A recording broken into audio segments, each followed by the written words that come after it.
সন্ধ্যা রাতের আকাশে পাকা চাঁদ উঠেছে। সারা আকাশ জুড়ে নক্ষত্রের মেলা বসেছে। বিদ্যুৎ নেই, বিদ্যুৎ চলে গেছে, তাই শিশুরা বাইরে খেলছে। আর আমি চাঁদের আলোর ফোয়ারাতে বাড়ির আঙ্গিনায় বসে আছি। আমার চারিদিকে চাঁদের আলোর ফোয়ারাতে ভাসছে সবকিছু। চারিদিকে ঝিঝি পোকার ডাক।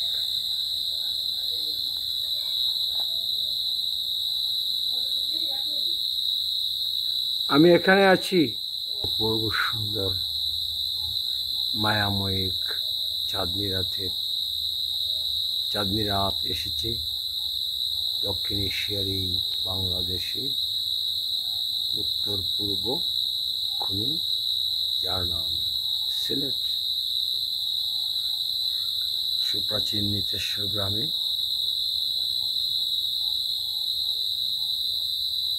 নেমেছে রাত।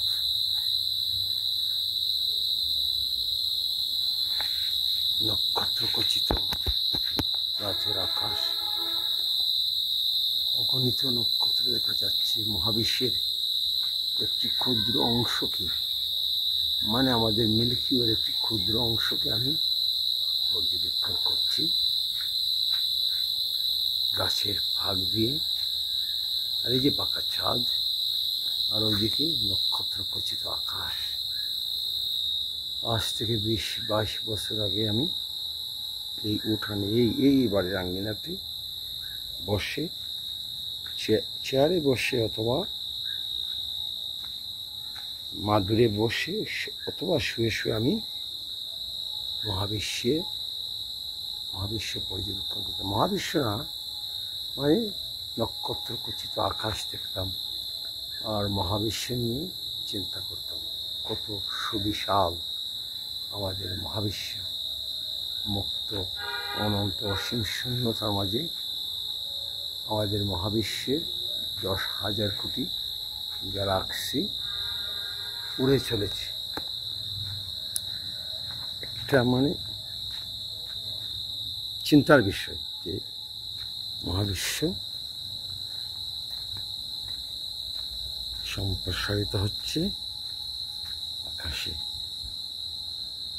বিদ্যুৎ নেই,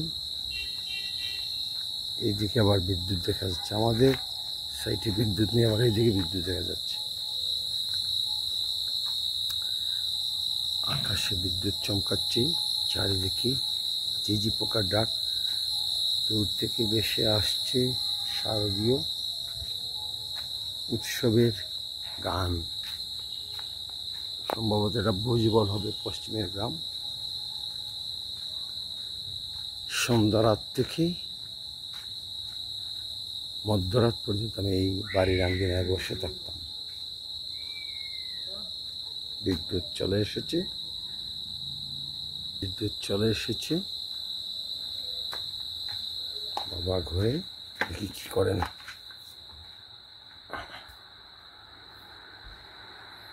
আবার রেস্ট নিচ্ছেন। বাবা কি করো, রেস্ট নিচ্ছ?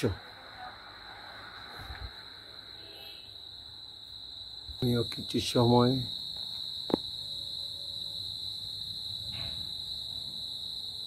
স্নিগ্ধ চাঁদনি রাতকে, নক্ষত্রখচিত আকাশকে দেখতে দেখতে একটু করে আমিও বাবার সঙ্গে গিয়ে আড্ডায় বসবো। কিছু সময় বাবার সঙ্গে বসে গল্প করবো, পুরানো দিনের গল্প। এখানে শুয়ে থাকতাম স্নিগ্ধ আধারের ভিতর। রাত 8টার দিকে মা ডাক দিতেন রাতের খাবার খেতে। আমি নর্মালি 8টার ভিতরে রাতের খাবার শেষ করে ফেলতাম।